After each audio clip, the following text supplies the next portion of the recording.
gente vai conversar um pouquinho aqui sobre abordagens tecnológicas para conter a desinformação em plataformas digitais, né? Ou seja, como é que a gente pode usar isso que vocês estão aprendendo aí em termos de aprendizagem de máquina para resolver um problema que é tão complexo, como o Ricardo introduziu, né? Tem afetado a vida de tanta gente. Então, para quem não me conhece, meu nome é Júlio, eu sou um professor recém-contratado aí do Departamento de Informática da Universidade Federal de Viçosa. Eu tenho trabalhado nos últimos anos, mestrado, doutorado e algumas pesquisas posteriores em mineração de dados com aplicação de algoritmos de aprendizagem de máquina, bastante focado em plataformas digitais, né, que envolvem aí as redes sociais, aplicativos de mensagem instantânea e esse ambiente todo aí que tem se popularizado. Então, a primeira coisa que eu queria fazer aqui é definir desinformação. Então, existe esse conceito aí que é um pouquinho amplo, né, que seria exatamente o ato ou ação de desinformar. E tem esse conceito um pouco mais dentro, né, da computação aí, que seria a informação falsa que é dada no propósito de confundir, enganar ou induzir ao erro. Então, os boatos, a informação falsa, né, o conteúdo enganoso, isso sempre existiu, né? Eu vi um meme recentemente que dizia exatamente isso, como é que era fake news antigamente, né? E aí ele mostrava as pessoas reunidas na esquina, né, comentando sobre acontecimentos e coisas desse tipo. Então, isso tudo sempre existiu, tá ok? E a gente tem a disseminação dessa informação hoje em meios que são diferenciados. Então, você pode ter essa informação falsa disseminada, por exemplo, através de uma imagem. Então, eu coloquei aqui, né, uma nota de R$3. Você tem aí isso disseminado através de um áudio, através de um vídeo, ou de forma textual, por meio de uma notícia, uma mensagem qualquer que é enviada aí por meio de algum mecanismo de propagação. O grande problema disso tudo é que com a inserção das plataformas digitais, com o surgimento disso, a popularização da Web 2.0 como um todo, né, onde o usuário tem esse papel aí de construção desse conteúdo, a participação mais ativa de tudo isso que é disseminado nesse conteúdo, as plataformas digitais elas se tornaram um ambiente bastante propício para a disseminação de informação.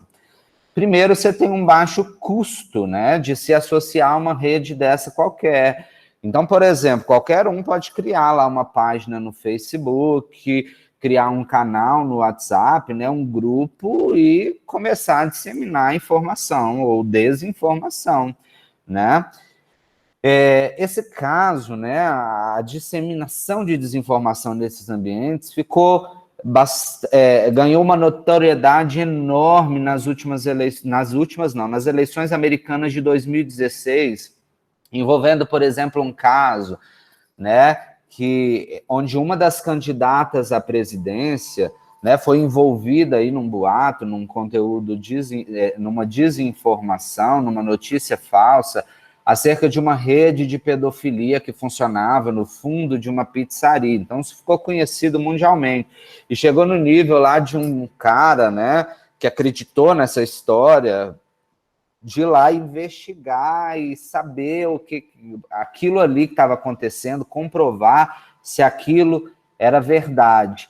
E isso não fica, embora a política dê um âmbito assim, né, principalmente diante desse cenário polarizado, que é o que tem acontecido no Brasil, cria esse pano de fundo perfeito aí para a disseminação de informação, isso não é exclusivo do âmbito político. Então, em 2018, por exemplo, a Veja teve uma revista que estava estampada lá as fake news que matam. E ela contava a história que estava relacionada a um quadro do programa do Luciano Huck, onde jovens inventores, né, apresentaram propriedades da baba do quiabo que poderiam ser interessantes aí para o tratamento de diabetes, tá? Então, a notícia, né, aquela informação foi completamente distorcida E criou-se uma série de notícias dizendo que a baba do quiabo poderia substituir a insulina no tratamento, né, nesse tratamento, e ela dizia, inclusive, isso aqui, a baba do quiabo fez o papel da insulina e fez esse papel muito bem feito. Tá? Então, essa revista vai trazer exatamente a experiência de pessoas que acreditaram nesse tipo de desinformação, e ela narra sobre a história de uma pessoa, né, que acreditou nessa notícia com desinformação e simplesmente parou de usar a insulina. Tá? E o desfecho, infelizmente, foi trágico, e depois de 2 meses, essa pessoa teve parte do seu corpo amputada, justamente porque aquilo não era algo verdadeiro, né? E isso acontece todos os dias. Então, recentemente, a gente teve casos de linchamento por causa de rumores, né, espalhados via WhatsApp. Houveram na China, né, houve na China o caso de um estudante, né, também que morreu por acreditar em notícias falsas no contexto da saúde, né, sobre cura de câncer, e infelizmente tudo isso tem piorado durante esse tempo que nós temos vivido de pandemia e de Covid-19, né, com o surgimento de diversos tratamentos alternativos que têm realmente impactado a vida das pessoas. Então, uma agência internacional de checagem, que inclusive foi indicada este ano ao Nobel da Paz, somente nos primeiros 2 meses da pandemia de Covid-19, identificou mais de 3.500 fake news relacionadas a esse contexto, né? E a gente consegue perceber o tanto que isso é crítico, porque isso impacta, né, a vida das pessoas efetivamente. Então, eu acho que a gente não tem dúvida, com tudo isso, de que fake news realmente é um problema, né? Desinformação que envolve fake news realmente é um problema muito sério, né? E que tem afetado drasticamente a nossa sociedade, causando um impacto extremamente negativo na vida das pessoas. Então, aí surge exatamente essa necessidade de como nós podemos propor soluções, né, que minimizem, o objetivo, talvez, principal fosse eliminar e acabar com esse problema, né? Mas isso é um negócio bastante difícil. Então, como é que a gente, pelo menos, minimiza o impacto causado por esse tipo pela disseminação de desinformação nessas plataformas digitais, tá? Então, existe uma maneira muito simples e bastante efetiva de resolver o problema, que é o fact-checking. Alguém aí já ouviu, sabe dizer o que é um fact-checking? Já ouviu esse termo? Pode dizer, Ângela. Basicamente seria a comparação da informação ali, né, baseada com o que de fato ocorreu, mas como que seria visto, examinado uma coisa que seja um fato, além de, né? Então tem, pelo menos o meu entendimento assim, é limitado em relação a essa parte. Entendi. Então vamos lá. A checagem de fatos é justamente essa iniciativa, né, voltada para verificar a veracidade dessas informações que são disseminadas aí nas plataformas digitais. Então, nós temos várias agências ou grupos de pessoas focados exclusivamente nisso. Então, você tem agências no nível mundial, PolitiFact, você tem Snopes, e você tem, inclusive, versões brasileiras que são bastante importantes, né, nessa tarefa de checagem de fatos. Então, nós temos aqui no Brasil a agência Lupa, Boatos.org, Farsas, Aos Fatos. Então, normalmente, essas agências são compostas aí por um grupo de especialistas que, dada uma informação, né, dada uma informação que pode ser, né, reportada por um usuário, aí essas agências têm processos próprios, né, de como é que essa informação vai ser selecionada, essa informação a ser checada, mas baseada numa informação inicial aí que precisa ser checada por algum motivo, né, definido, porque está muito popular, sei lá, enfim, esses motivos são diversos. ela vai verificar a veracidade daquela informação. Então, ela vai buscar outras fontes, verificar se aquilo ali foi verdadeiro, se aquilo está distorcido, vai buscar fontes confiáveis, né, para contrapor esses conceitos. Enfim, ela vai exatamente dar um diagnóstico sobre a veracidade daquela informação. Então, se nós já temos a agência de checagem, que é um trabalho essencial e bastante efetivo no combate à desinformação, qual que seria o nosso problema, né? Primeiro, é uma tarefa executada por humanos. Então, em alguns casos, o tempo dispendido na realização dessa tarefa é longo. Existem checagens aí que vão demorar dias para serem concluídas. Então, com isso, as agências de checagem não conseguem acompanhar o volume de informações que são geradas nessas plataformas, né, em mídias sociais, aplicativos de mensagem, no volume que é gerado diariamente. Então, elas não conseguem atender, tá? E um outro problema é exatamente o fato de que, né, além de você ter esse volume de informações que são geradas todos os dias, você tem essa variedade de contextos que estão envolvidos aí nessas checagens. Você tem esse trabalho da agência de checagem, como é que ela vai descobrir essa informação que precisa ser checada, porque você tem informações que vão ser checadas e que são extremamente simples, né? Você tem lá aquela barriga falsa da grávida que tinha, não sei se era 9 bebês, alguém já deve ter se deparado com isso em algum momento. E você tem informações que realmente vão demandar bastante tempo, tá? Então, embora, né? Então, esse acaba sendo um recurso que a gente não consegue escalar, né? Para acompanhar o nível de informações que são geradas todos os dias. Então, nesse sentido, é extremamente relevante e importante que existam, né?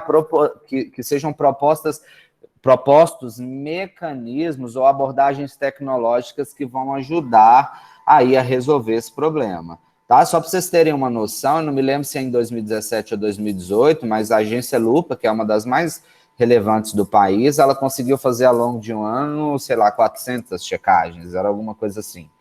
Tá? Então, para vocês verem o volume, né? O tanto que essas agências conseguem. As equipes são reduzidas, né? Então, tem uma série de empecilhos aí nesse momento, né? Nesse cenário. Então, como é que a gente ajuda a resolver efetivamente esse problema da disseminação de desinformação em plataformas digitais, tá? Então, a gente pode pensar em estratégias, né, em várias estratégias baseadas em aprendizagem de máquina, tá? É o contexto que vocês estão explorando aqui dentro dessa disciplina, e é um ferramental bastante útil na solução desse problema, que tem sido bastante explorado, tá? Você tem outras formas de resolver esse problema, que seria por meio da construção de sistemas que monitoram esse conteúdo disseminado nessa rede. Esses sistemas podem, por exemplo, auxiliar a checagem de fatos na identificação desse conteúdo que precisa ser checado, né, no sentido de prover transparência, ou seja, o que eu consigo agora ter uma visibilidade do que está acontecendo nesses locais, né, nessas plataformas, até nas mais difíceis, né, como aplicativos de mensagens. Mas eu tenho agora uma sumarização do que como é que essa coisa está disseminando lá dentro. Então, será que a transparência ela resolve efetivamente o problema? Então, a gente vai ver hoje que não, infelizmente, né, eu gostaria de estar apresentando essa palestra dizendo, não, a aprendizagem de máquina consegue resolver o problema da disseminação de desinformação. Sistemas de monitoramento, inclusive aplicando técnicas de aprendizagem de máquina, sim, resolvem o problema, né? E tudo isso provendo essa transparência do conteúdo que é disseminado nesses ambientes resolve. Mas, infelizmente, essa não é a resposta que eu trago, tá? Obviamente, a gente tem evoluído, mas tudo isso tem ajudado, de certa forma, a mitigar o problema, de forma significativa, tá? E válida, e são contribuições importantes e relevantes, mas o problema ainda está um pouquinho longe de ser resolvido, e a gente vai discutir por quê durante a minha fala aqui hoje, tá? Então, eu trouxe aqui algumas estratégias que normalmente, principalmente no nosso cenário eleitoral aí das eleições de 2018, foram excessivamente abusadas, né, por campanhas de desinformação. Então, isso foi muito comum nas últimas eleições, principalmente aqui no Brasil. Então, uma dessas estratégias adotadas por campanhas de desinformação, ela envolvia perfis falsos, né, o que a gente chama de bots, propagandas políticas através de plataformas digitais e a disseminação de desinformação através de aplicativos de mensagem, como, por exemplo, o WhatsApp e Telegram, né? Porque a gente tem ainda aí uma problemática, né, que a gente vai discutir também, que é exatamente esse efeito bolha dentro desses grupos, né, desses aplicativos de mensagem, que torna ainda a tarefa de identificar desinformação e conter desinformação nesses ambientes mais desafiadora, tá? Então, eu vou elencar, né, soluções que foram adotadas nesses 3 níveis, tá? Soluções que foram propostas para esses 3 níveis de campanha de desinformação, porque eles envolvem, basicamente, né, pesquisas que eu tenho participado nos últimos anos, tá ok? Mas essas são algumas das estratégias, existem algumas outras, né? Mas a gente ficaria horas aqui conversando sobre isso. Então, em relação à primeira estratégia, que envolve, né, perfis falsos e bots ou contas maliciosas, esse problema, isoladamente, ele não é uma novidade, tá? Existem aí investigações que revelam, né, que um blog, como um blog da Dilma, defendia a Dilma com redes de fakes lá atrás, em 2010, perdão.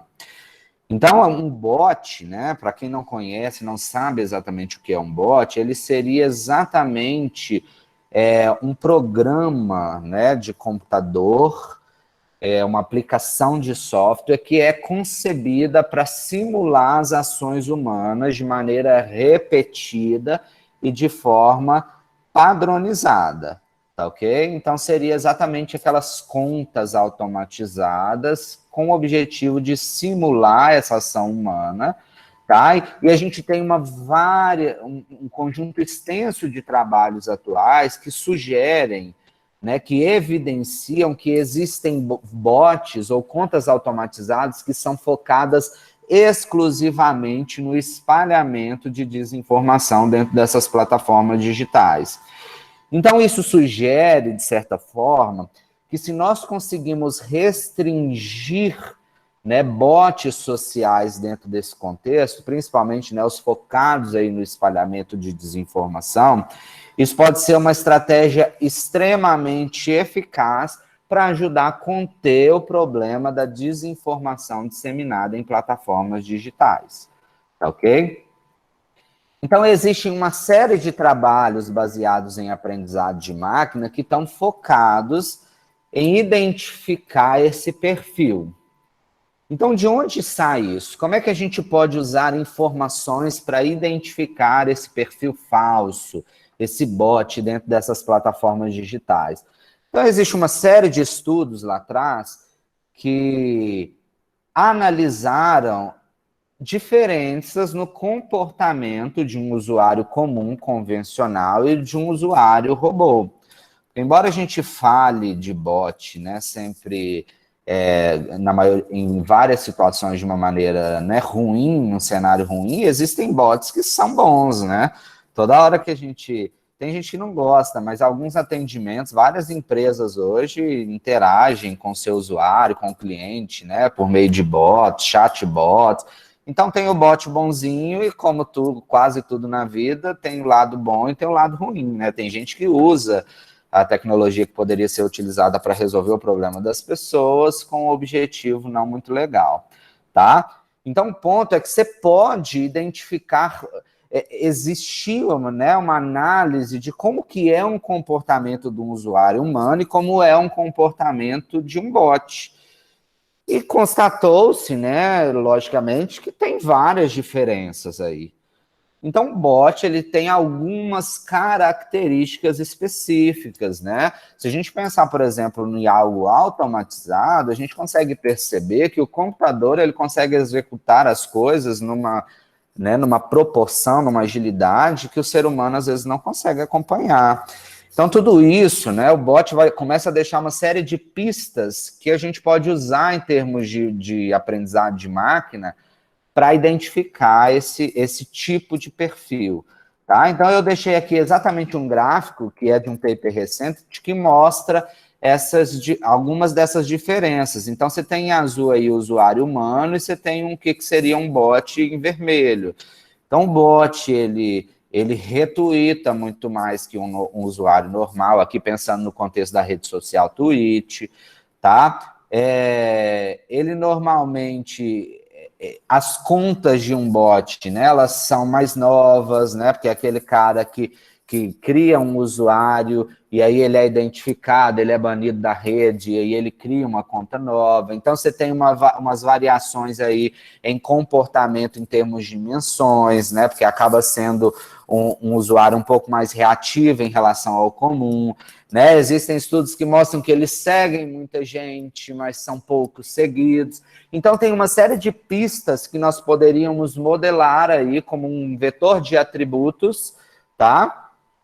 Para a utilização, para a construção de mecanismos baseados em aprendizado de máquina que nos permitissem determinar se, dado um perfil, ele é ou não um bot, né? Ou com que probabilidade ele seria ou não um bot. Tá joia? Então, aqui tem uma caixinha, né? Que esse símbolozinho aí de engrenagem, porque a literatura ela traz vários modelos, tá? Então, a gente poderia usar aqui modelos baseados em aprendizado supervisionado, que é o mais comum, mas existem trabalhos explorando técnicas de deep learning e por aí vai, com o objetivo, né, de identificar a probabilidade de um usuário ser um bot ou não. Nesse sentido, tá? Talvez o estado da arte, ou uma das coisas mais atuais que a gente tenha, é uma ferramenta, né, chamada Botometer, que é uma contribuição de Indiana, que seria exatamente uma ferramenta baseada em aprendizado de máquina que captura todos esses atributos de um determinado usuário e indica se esse usuário indica a probabilidade desse usuário ser um bot ou não. Tá ok? Então, talvez esse seja o estado da arte. Eu deixei o link aqui que vocês podem consultar depois, é super legal. Basicamente, a ferramenta recebe como input, né, um ID de usuário dentro do Twitter, ele faz uma série de coletas automáticas justamente para montar esse vetor de atributos, né, daquele usuário, e baseado num modelo de aprendizado com base em um modelo de inteligência artificial, determina aí uma probabilidade desse usuário ser um bot ou não, tá? Então, aí já vem uma contribuição nossa, né? O que a gente pode fazer com isso? Né? Você consegue entender que existe a aprendizagem de máquina, ela é um negócio muito bacana para resolver os nossos problemas, mas em alguns cenários, a proposição dessas soluções ainda é um pouco distante exatamente do usuário que é afetado por esse negócio lá no fim do processo. Então, se você pensa nesse usuário, que é o que dissemina a desinformação, às vezes enganado, né, ou que não tem um esclarecimento, nem sempre essa solução que a gente propõe aqui na academia vai chegar até essa pessoa, vai ajudar aquela pessoa, né? Então, a gente investigou nos últimos anos, né, durante as eleições de 2018, a gente teve um projeto grande que era no sentido de dar transparência do espaço midiático aí das eleições, que foi, esse projeto foi chamado Eleições Sem Fake, talvez alguns de vocês já tenham ouvido falar sobre ele aí, e um dos sistemas foi exatamente voltado para conter desinformação espalhada por bots, né? Ou entender o quanto bots são expressivos na disseminação de uma informação aí dentro desse espaço midiático. Então, a gente criou, né, um monitoramento de trending tópicos no Twitter, e usando soluções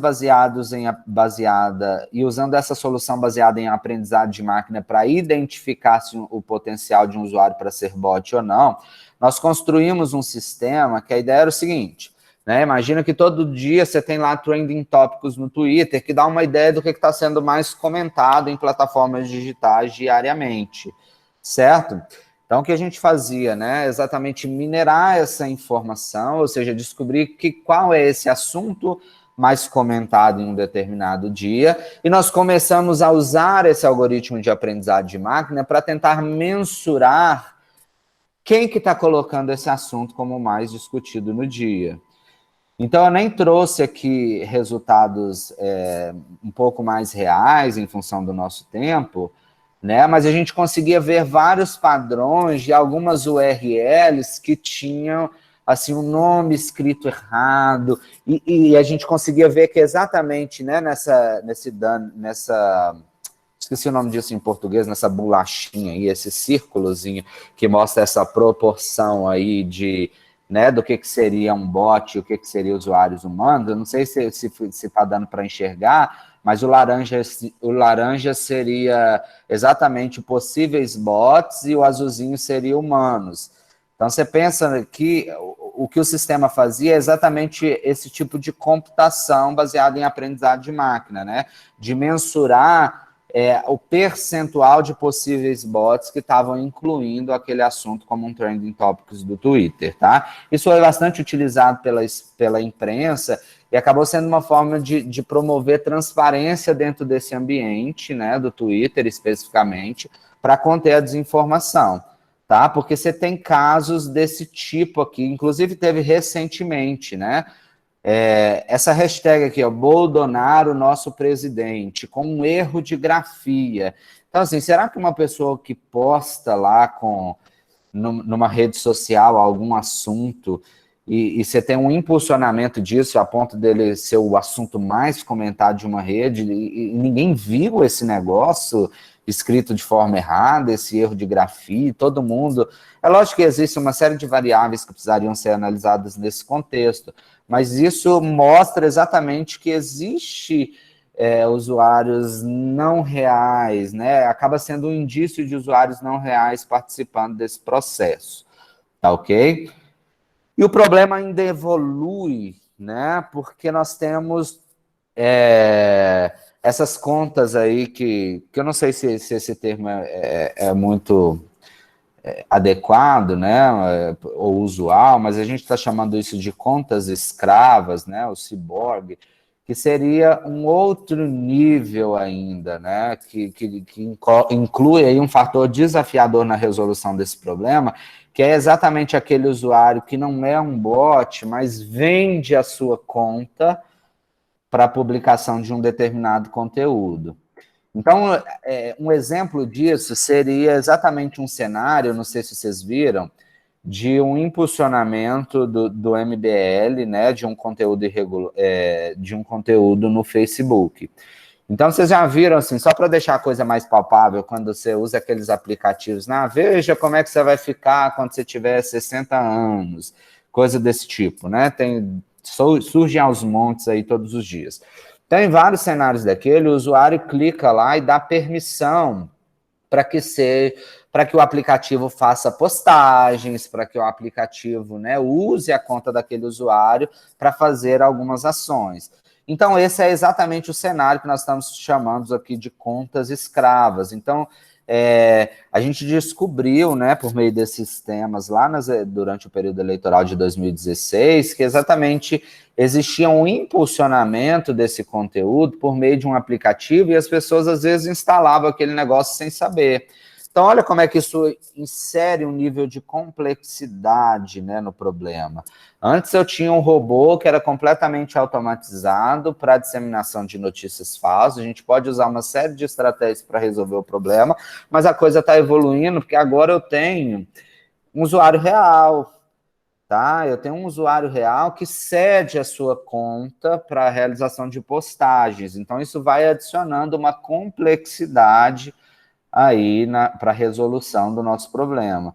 E baseado nisso, né, depois que a gente evidenciou que isso acontecia, que tinham postagens feitas via aplicativo, surgiram uma série de notícias falsas, né, sobre isso, vindo de concluir de páginas, né, que defendiam o MBL, dizendo, olha aí, né, os milhares de perfis falsos que foram à rua hoje, segundo a grande imprensa, e a gente vai ver como é que isso tudo vai se encaixando, né? Porque é uma notícia falsa que vai puxando a outra, e isso acabou gerando uma ação do Facebook, que foi a retirada do ar dessa rede de fake news que estava ligada ao MBL. Então, na ocasião, né, houve um protesto contra o Facebook, isso foi, inclusive, transmitido ao vivo para todos os usuários que seguiam a página, tá? Mas é um problema que ainda não existem soluções assim efetivas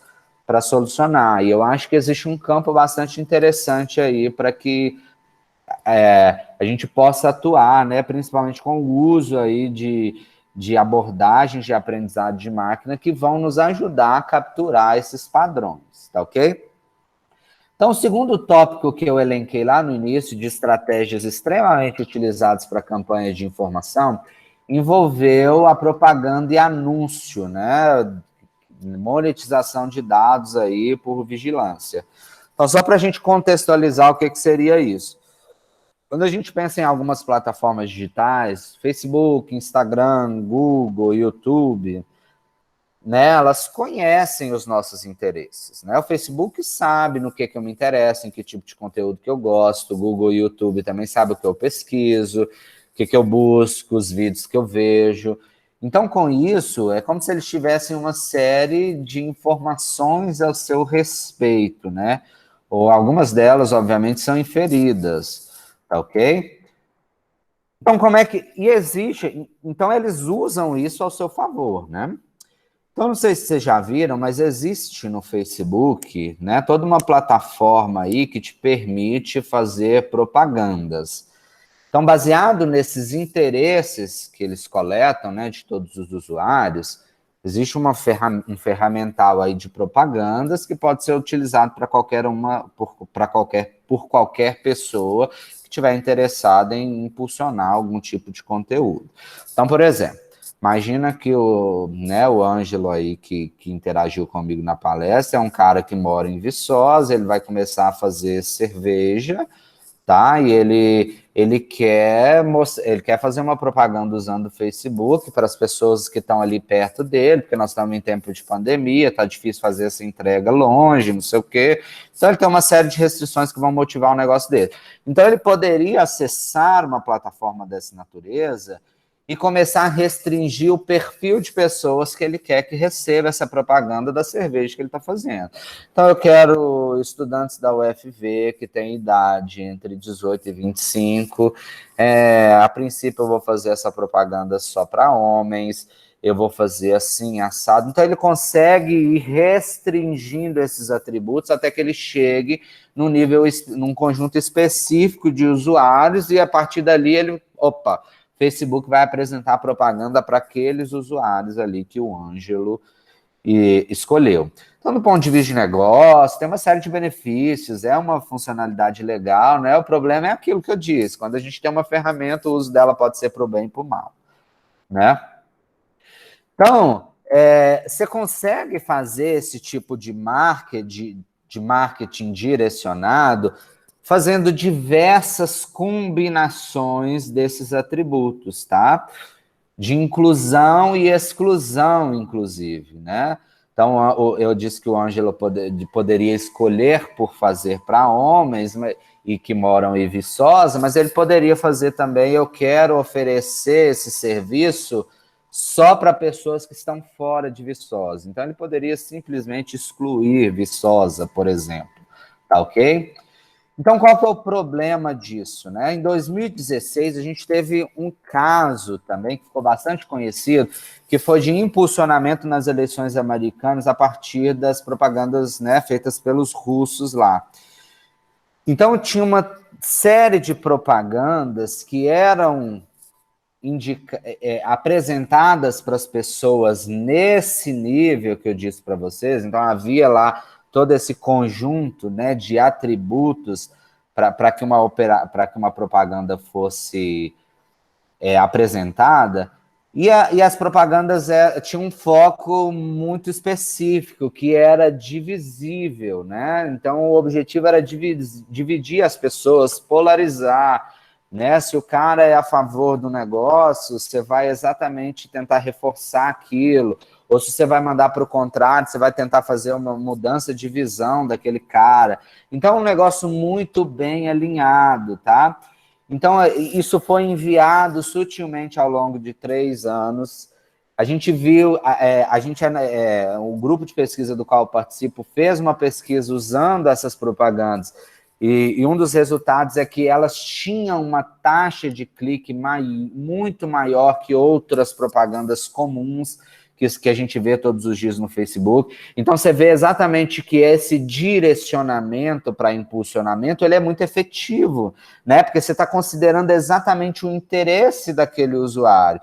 Então, se um usuário vive numa bolha, você consegue fazer com que ele se estabeleça dentro daquele bolha e talvez não vai sair nunca mais, né? E o contraponto também é verdadeiro, tá ok? Então, como é que a gente resolve, né? Como é que a gente resolve esses problemas aí causados por esse impulsionamento, né? Que pode conter, né? Você faz uso dessas estratégias que as ferramentas oferecem, e embora eu mostrei para o Facebook e o Twitter também tem um parecido, tá? E as redes vão lidando com isso de forma diferente.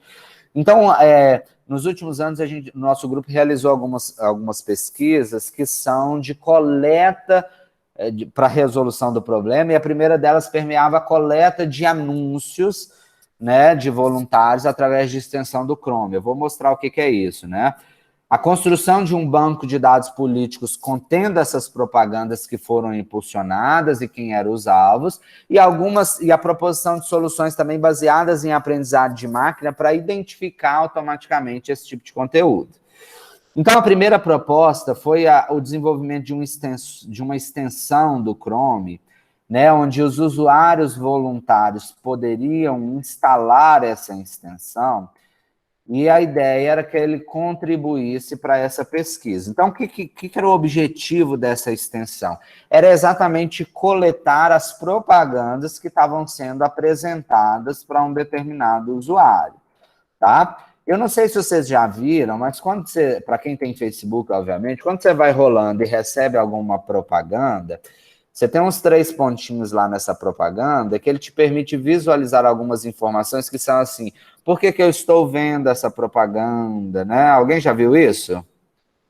E aí ele te coloca, você está vendo essa propaganda porque você tem entre 18 e 25 anos, né? Ele te dá exatamente um panorama aí de por que você está sendo incluído como alvo daquela propaganda. Depois, para quem não viu e tiver essa curiosidade, dá uma olhada lá.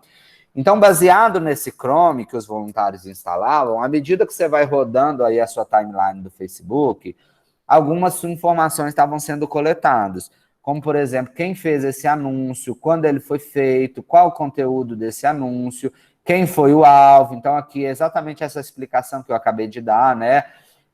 Por que você faz, por que você está vendo aquele assunto, etc. E tudo isso foi utilizado para a construção de um banco de dados, né, de propagandas que eram apresentadas aos usuários durante o período eleitoral aí. Então, lembrando que o foco era dar transparência para tentar conter a desinformação dentro desse espaço. Tá joia?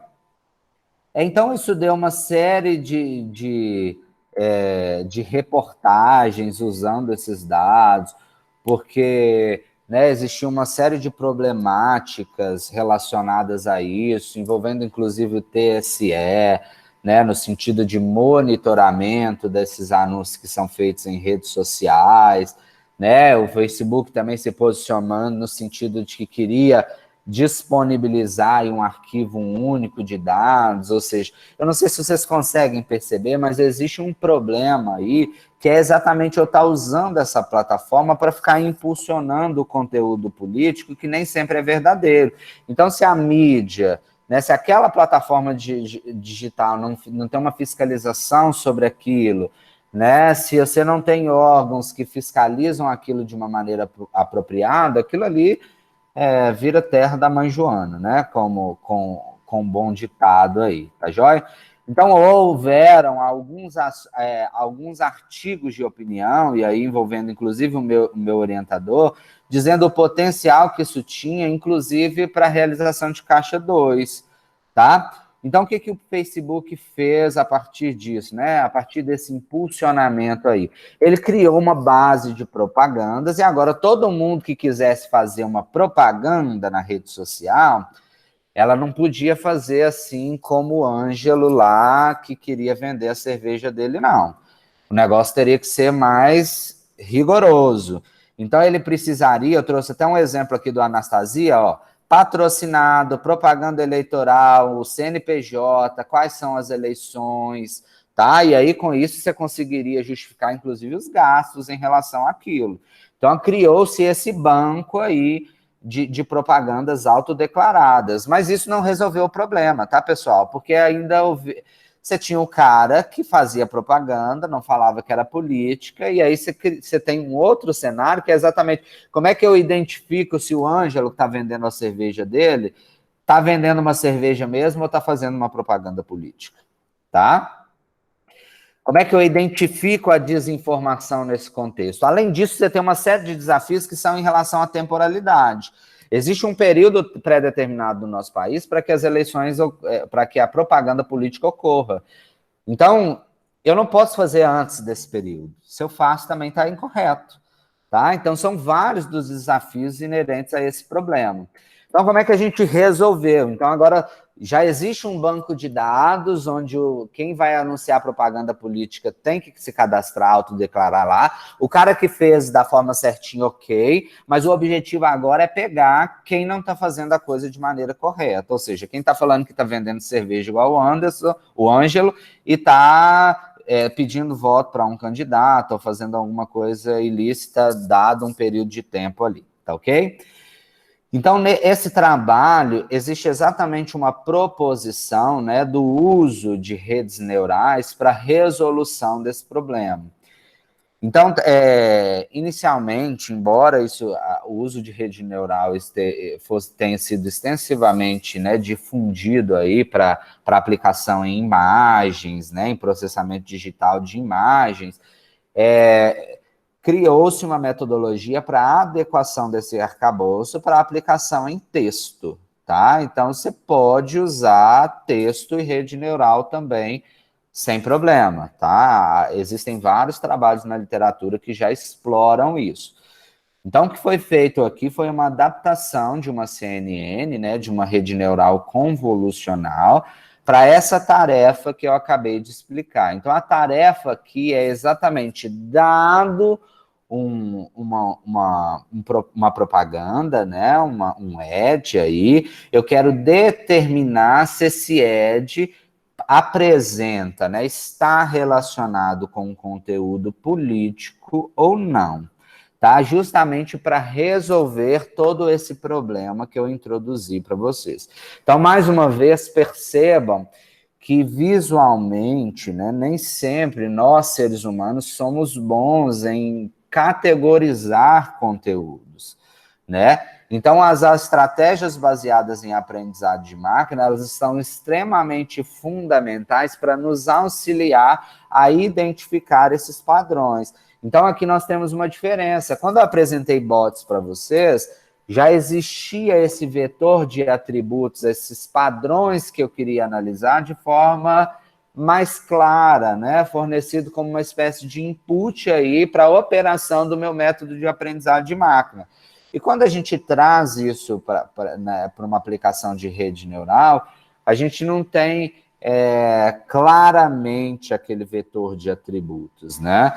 Então, a gente consegue capturar em alguns cenários padrões completamente inesperados, tá? Então, isso acaba sendo bastante interessante para a resolução de problemas nesse contexto.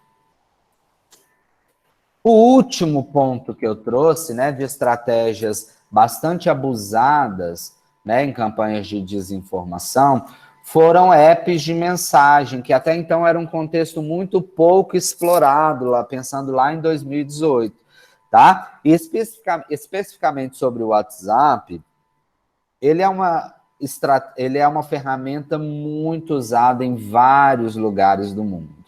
Tá? E no Brasil isso foi usado e tem sido usado, né, de uma maneira muito forte.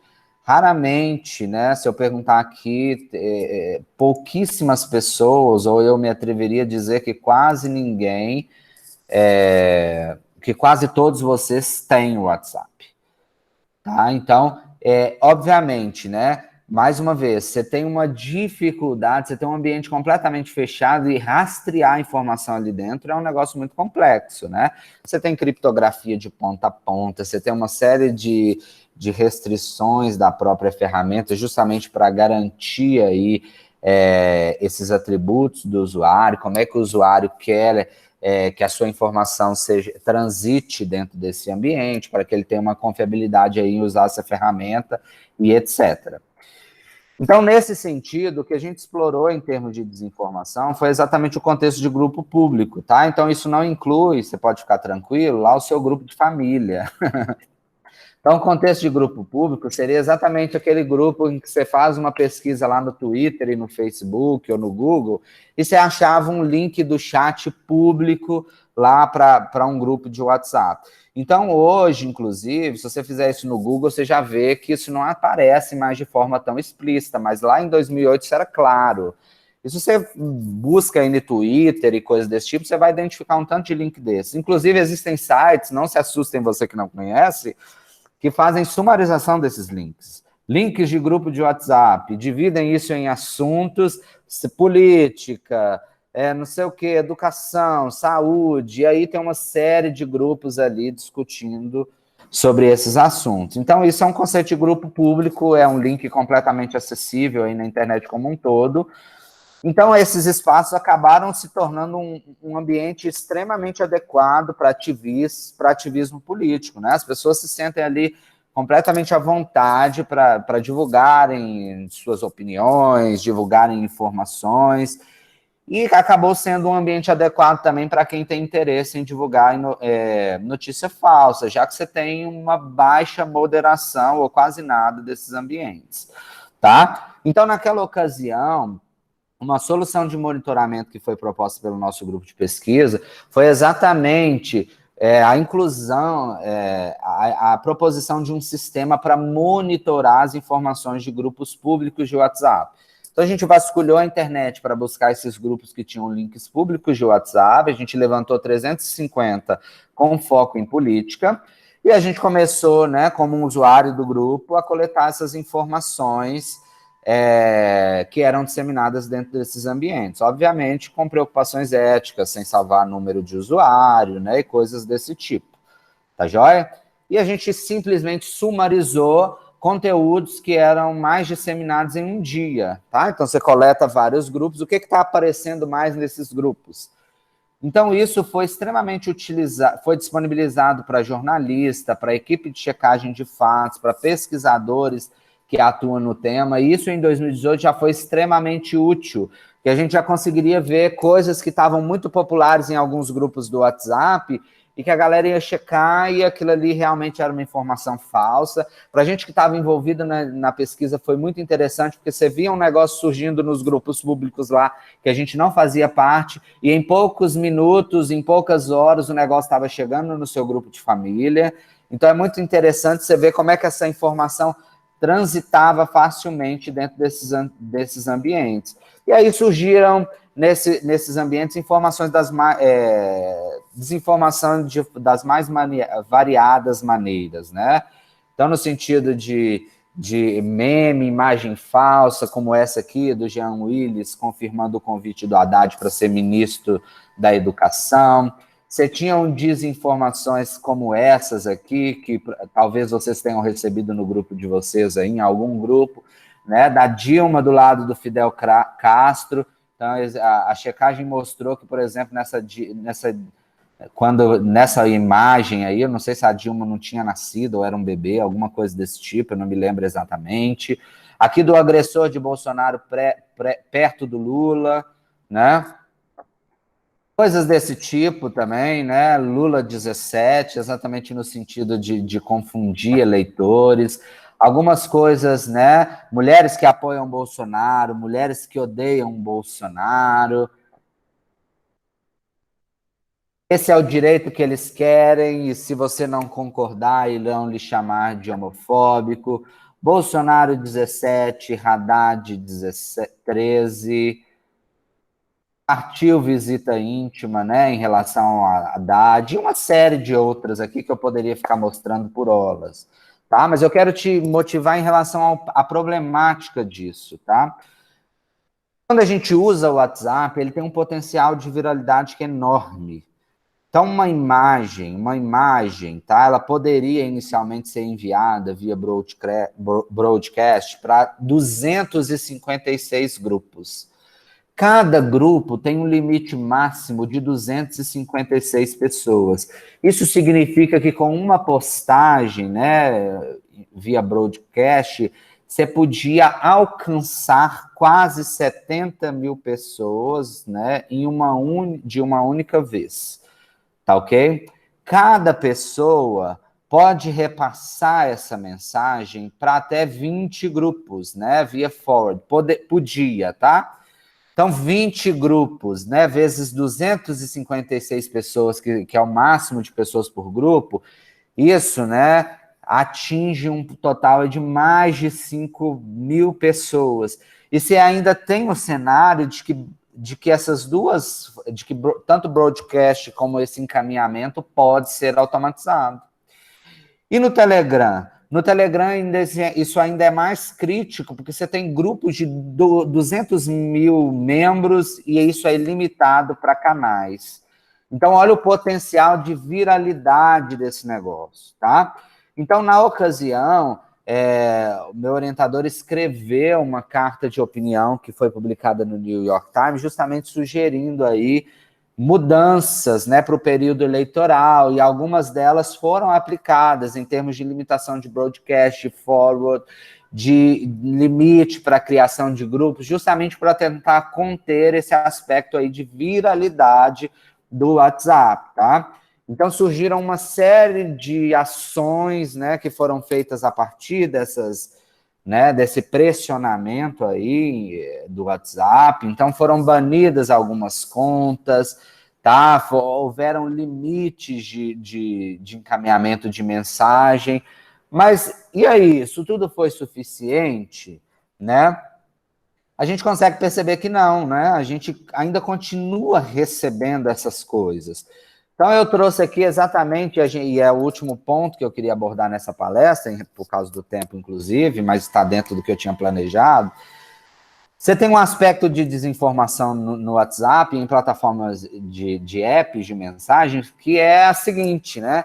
Você tem uma imagem aqui de uma multidão, e essas imagens, elas são recorrentes com uma mudança de texto, né? Então, sei lá, o protesto a favor do Bolsonaro, o protesto não sei o quê. Então, volta e meia, a mesma imagem é apresentada diante de um novo contexto, né? Para apresentar uma nova, entre aspas, desinformação. Então, pensando nisso, né? Uma maneira que tem sido bastante explorada para a identificação uma estratégia que tem sido bastante explorada para conter desinformação, seria exatamente a aplicação de abordagens baseadas em aprendizado de máquina, focadas na identificação de correspondência de imagens. Tá? Porque às vezes você tem um pedaço da imagem e aquilo ali no novo contexto vira desinformação. Você tem uma mesma imagem de fundo, né, com apenas dizeres na frente. Nós temos hoje algoritmos muito bons que são extremamente eficientes para identificar esses aspectos de correspondência de imagens, tá? Mas esse ainda é um campo que tem sido bastante explorado em termos de proposição de técnicas baseadas em aprendizagem de máquina, que tem como objetivo verificar a correspondência dessas imagens, tá? E isso é um negócio extremamente útil para apoiar aí a detecção de desinformação dentro de plataformas digitais.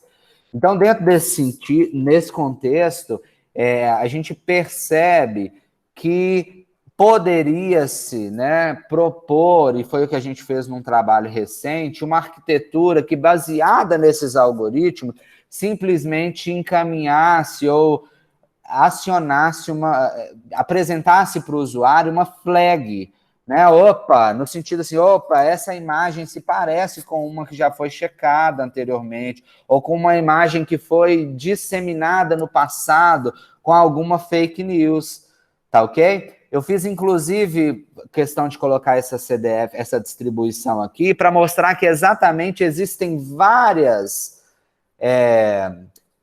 mensagens contendo desinformação que são disseminadas depois que a checagem já foi efetuada, ou seja, depois que eu sei que aquilo já foi feito, tá?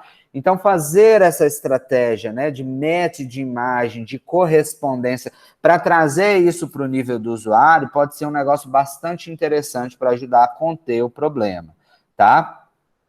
Outro aspecto, né, e aí já é um spoiler das últimas pesquisas que eu tenho feito, inclusive eu tenho um deadline hoje que vai submeter parte dessa arquitetura, é exatamente explorar a aprendizagem de máquina para criar modelos, para criar rankings de notícias.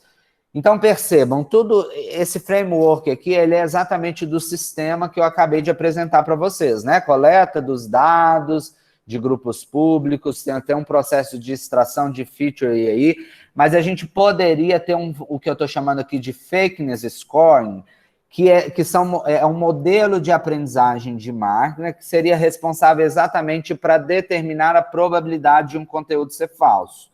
Tá joia? E com base nesse conteúdo, eu posso ranquear todo esse conteúdo disseminado nessas plataformas com o objetivo, por exemplo, de auxiliar a checagem de fatos.